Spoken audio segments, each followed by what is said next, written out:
دوستو یاد رکھیے، درخت پر اوقات سے زیادہ پھل لگ جائیں تو اس کی ڈالیاں ٹوٹنا شروع ہو جاتی ہیں۔ اسی طرح انسان کو اوقات سے زیادہ مل جائے تو وہ رشتوں کو توڑنا شروع کر دیتا ہے۔ پتہ ہے اس کا انجام کیا ہوتا ہے؟ اس کا انجام یہی ہوتا ہے کہ آہستہ آہستہ درخت اپنے پھل سے محروم ہو جاتا ہے۔ دوستو یاد رکھیے کہ الفاظ کا چناؤ سوچ سمجھ کر کریں۔ جب آپ کسی سے بات کر رہے ہوتے ہیں تو آپ کے الفاظ آپ کے خاندان کا پتہ، مزاج اور آپ کی تربیت کا پتہ دے رہے ہوتے ہیں۔ بچہ بڑا ہو کر سمجھتا ہے کہ ابا کی لگائی گئی پابندیاں ٹھیک کی تھیں، اور اس طرح بندہ مرنے کے بعد سمجھ جائے گا کہ اس کے رب کی پابندیاں ٹھیک تھیں۔ زندگی کوئی چائے کا کپ تھوڑی ہوتی ہے کہ ایک چمچہ شکر ملا کر ذائقے کی تلخی کو دور کر دیا جائے۔ زندگی تو عمر کے آخری لمحے تک گونڈ گونڈ کر پینا پڑتا ہے اسے، چاہے تلخی کتنی زیادہ کیوں نہ ہو۔ ہم میں سے لوگ تہجد پڑھتے ہیں مگر اپنے بھائی سے بول چال نہیں رکھتے، ہر نیک کام کرتے ہیں مگر غیبت نہیں چھوڑتے۔ دوستو یاد رکھیے، اپنی نیکیاں ایسی تھیلی میں نہ جمع کریں جس میں سوراخ ہی سوراخ ہوں۔ اگر تمہیں ایک دوسرے کے اعمال کا پتہ چل جائے تو تم ایک دوسرے کو دفن بھی نہ کرو۔ اللہ پاک نے تمہارے عیب چھپا رکھے، اس پر شکر ادا کرو اور دوسروں کے عیبوں کو بھی چھپانے کی عادت ڈالو، کیونکہ برائیاں آپ میں بھی ہیں اور زبانیں دوسروں کے پاس بھی ہیں۔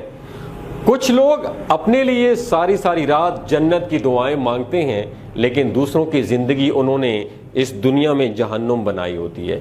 دوستو یاد رکھیے، ہم کسی کے دل میں جھانک نہیں سکتے، یہ جان نہیں سکتے کون ہمارے ساتھ کتنا مخلص ہے، لیکن وقت اور رویے جلد یہ احساس دلا لیتے ہیں کہ ہمارے ساتھ کون مخلص ہے۔